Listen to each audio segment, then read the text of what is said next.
जय महाकाल। आज मैं आपको सोमवार व्रत की कथा सुना रही हूँ। एक बहुत धनवान साहूकार था, जिसके घर धन आदि किसी प्रकार की कोई कमी नहीं थी। परंतु उसको एक दुख था कि उसको कोई पुत्र नहीं था। वह इसी चिंता में दिन रात रहता था।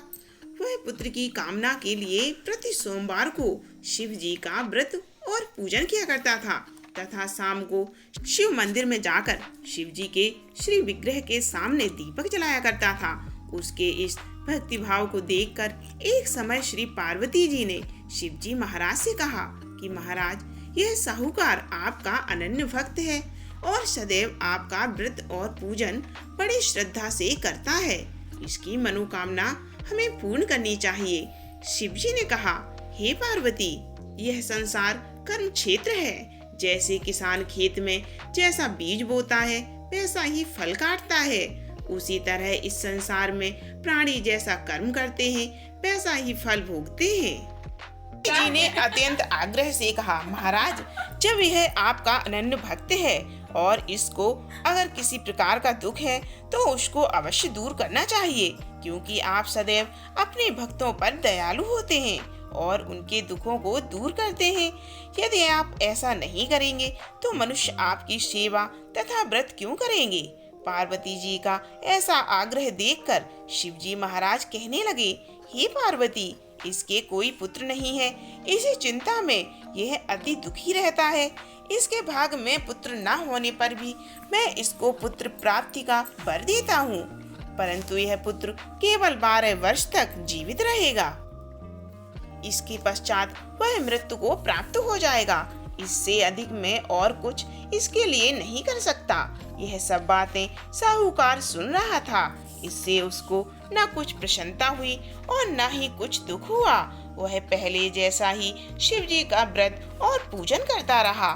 कुछ काल व्यतीत हो जाने पर साहूकार की स्त्री गर्भवती हुई और 10वें महीने में उसके गर्भ से अति सुंदर पुत्र की प्राप्ति हुई। साहूकार के घर में बहुत खुशी मनाई गई, परंतु साहूकार ने उसकी केवल 12 वर्ष की आयु जान कोई अधिक प्रसन्नता प्रकट नहीं की और न ही किसी को ये भेद बताया। जब वह बालक 11 वर्ष का हो गया तो उस बालक की माता ने उसके पिता से विवाह के लिए कहा, तो वह साहूकार कहने लगा, अभी मैं इसका विवाह नहीं करूँगा, अपने पुत्र को काशी जी पढ़ने के लिए भेजूंगा। फिर साहूकार ने अपने पुत्र को काशी जी पढ़ने के लिए भेजा। फिर साहूकार ने अपने साले अर्थात बालक के मामा को बुलाकर उसको बहुत सा धन देकर कहा कि तुम इस बालक को काशी जी पढ़ने के लिए ले जाओ और रास्ते में जिस स्थान पर भी जाओ यज्ञ कराते जाना और ब्राह्मणों को भोजन कराते जाना। वह दोनों मामा भांजे यज्ञ करते और ब्राह्मणों को भोजन कराते जा रहे थे। रास्ते में उनको एक शहर पड़ा। उस शहर में राजा की कन्या का विवाह था और दूसरे राजा का लड़का जो विवाह कराने के लिए बारात लेकर आया था वह एक आंख से काना था। उसके पिता को इस बात की बड़ी चिंता थी कि कहीं वर को देखकर कन्या के माता पिता विवाह में किसी प्रकार की अड़चन पैदा न कर दे। इस कारण जब उसने अति सुंदर सेठ के लड़के को देखा तो उसके मन में विचार आया कि क्यों न दरवाजे के समय इस लड़के से वर का काम चलाया जाए। ऐसा विचार कर वर के पिता ने उस लड़के और मामा से बात की तो वे दोनों राजी हो गए। फिर उस लड़के को वर के कपड़े पहना तथा घोड़ी पर चढ़ाकर दरवाजे पर ले गए और सब कार्य प्रसन्नता से पूर्ण हो गया। फिर वर के पिता ने सोचा कि यदि विवाह कार्य भी इसी लड़के से करा लिया जाए तो क्या बुराई है। ऐसा विचार कर लड़के और उसके मामा से कहा कि यदि आप फेरों का और कन्यादान के काम को भी करा दे तो आपकी बड़ी कृपा होगी। मैं इसके बदले में आपको बहुत कुछ दूंगा। तो उन्होंने स्वीकार कर लिया। विवाह कार्य भी बहुत अच्छी तरह से संपन्न हो गया।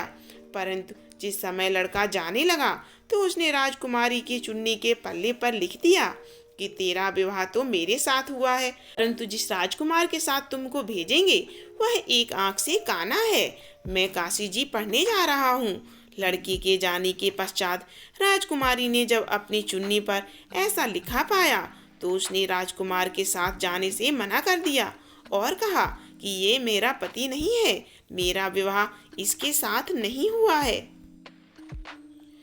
वह तो काशी जी पढ़ने गया है। राजकुमारी के माता पिता ने अपनी कन्या को विदा नहीं किया और बारात वापस चली गई।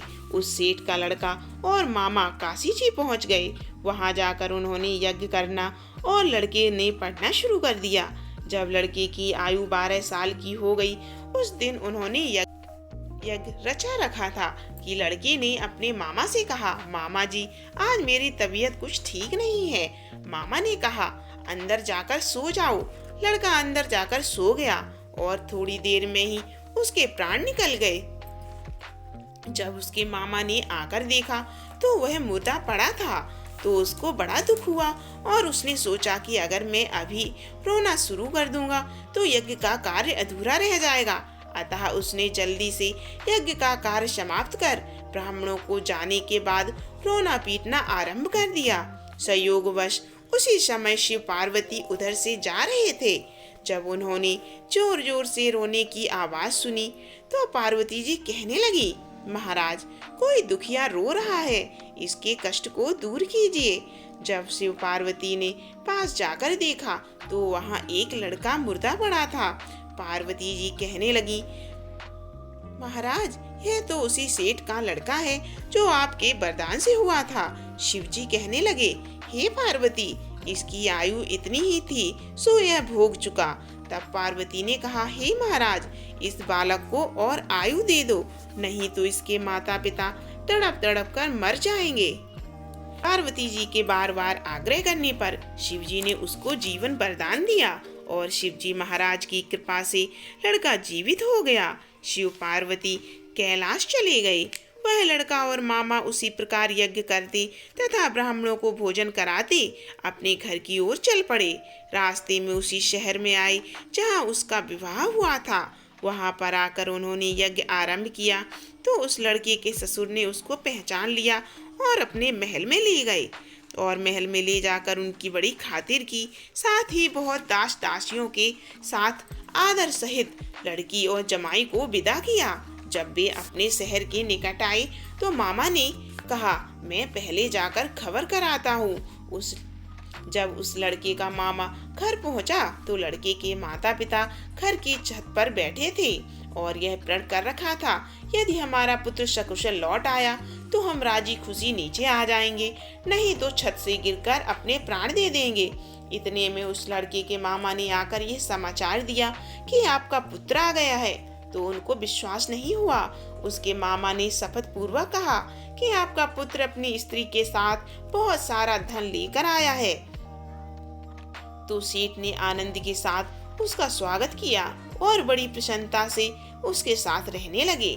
इसी प्रकार से जो कोई भी सोमवार के व्रत को धारण करता है अथवा इस कथा को पढ़ता और सुनता है, उसकी समस्त मनोकामनाएं भोलेनाथ पूरी करते हैं। बोलो जय भोलेनाथ। आज की सोमवार व्रत की कथा यही समाप्त होती है।